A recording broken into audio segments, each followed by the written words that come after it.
Afternoon guys, hope you're all well. Welcome back to another video for our YouTube channel, and today we are doing this 2015, or giving this 2015 Audi SQ5 Apple CarPlay. Now 2015 was 2 or 3 years before these cars started to come out with Apple CarPlay as standard. The 8R was certainly not in that range because the new FY series, or whatever it was, the newer A5 platform came out with the bigger fixed screen, and that had Apple CarPlay in there.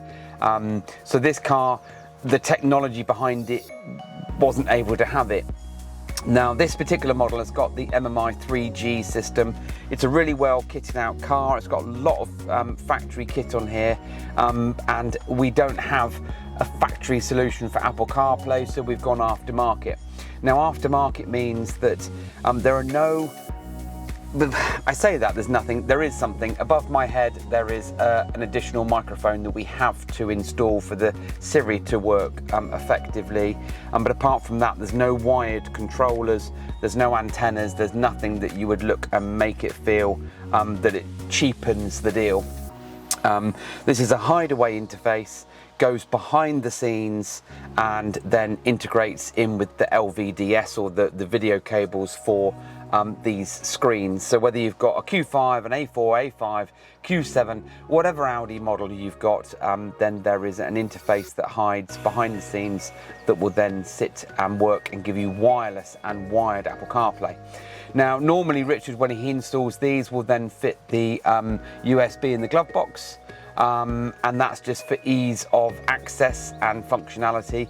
Chances are you'll probably never need it, but if you ever want an extra charger to charge up your phone, or if your Wi-Fi on your phone is playing up, or the connectivity side of it, then at least you can wire it in and plug it in that way. Now Richard has deleted his pairing, so what I'm going to do is I'm just going to press the Navi button on the MMI 3G controllers down here.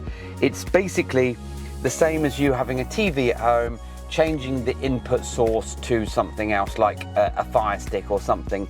You are changing your AV source. So I'm going to press and hold the Navi button for 2 seconds, let go, it then immediately goes into Apple CarPlay mode, and you can use the rotary controller on the MMI to go in and set up. So to initially pair your phone with the system, we've done it deliberately so that you can see the system. We're going to go scroll down to device and then Bluetooth, and we're going to go down to discover. I'm going to make sure that my phone is in Bluetooth. Where are we? Bluetooth. So there's my Bluetooth screen with the 10 million other devices connected to it. I'm now going to search or discover. So it's doing a search now in the local area to find any Bluetooth devices.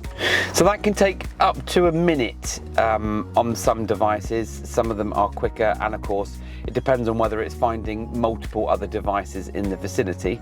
On some systems you have to wait for the search to finish, but you can see I've highlighted that, so I'm going to click and I'm going to pair. You can see in the top right hand corner there it's saying pairing. Then it's going to make the connection with your phone, which it is now, which you agree and allow to your phone book. Once that's gone in, then your phone will ask you if you want to do Apple CarPlay. So yes, connect, and then that's all you need to do on your phone. This will then do a digital handshake with your device. Apple CarPlay will then come on, and then depending on once you set it up for your right-hand drive or left-hand drive, like so. Now those of you that I've seen lots of Apple CarPlay videos, I won't bore you to tears, but if you haven't got Apple CarPlay or want to know more about Apple CarPlay or Android Auto, we've got loads of videos on our channel, so please do have a quick look. It is the way forward in every respect. The phone book is highly accurate.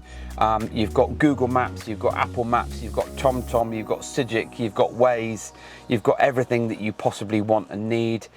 You've also again got your text messages via Siri. You've got your audiobooks, you've got audible.com, I've got WhatsApp, I've got Spotify. You've got everything you need and want.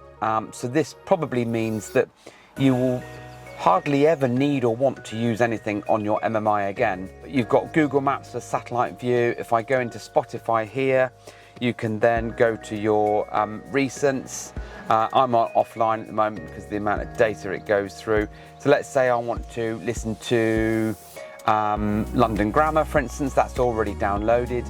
Now on this particular setup, I'm just going to ask Richard, do you need aux setup? Yeah, so I would need to go into the media on the MMI and make sure that aux is selected, otherwise you're not going to be able to hear any audio or voice prompts for the navigation system. But to be honest, that's pretty standard on the majority of these systems unless it's embedded. So you can then listen to BBC Sounds, you can listen to Apple Music, you can listen to Tidal, you can listen to Spotify. You've got everything that you want from your phone on your home screen, which also means that you're not going to get stopped by the police for touching your phone. You can make and receive phone calls via voice control, you can listen to music, you can go on navigation routes. So if you've got a car like this and you would like Apple CarPlay, then please do get in touch with us. We'll do some compatibility checking for you to make sure that we can do this and to see what hideaway interface we can install for you, and we'll integrate it as seamlessly as we can, but we are of course limited to the technology that your car is running.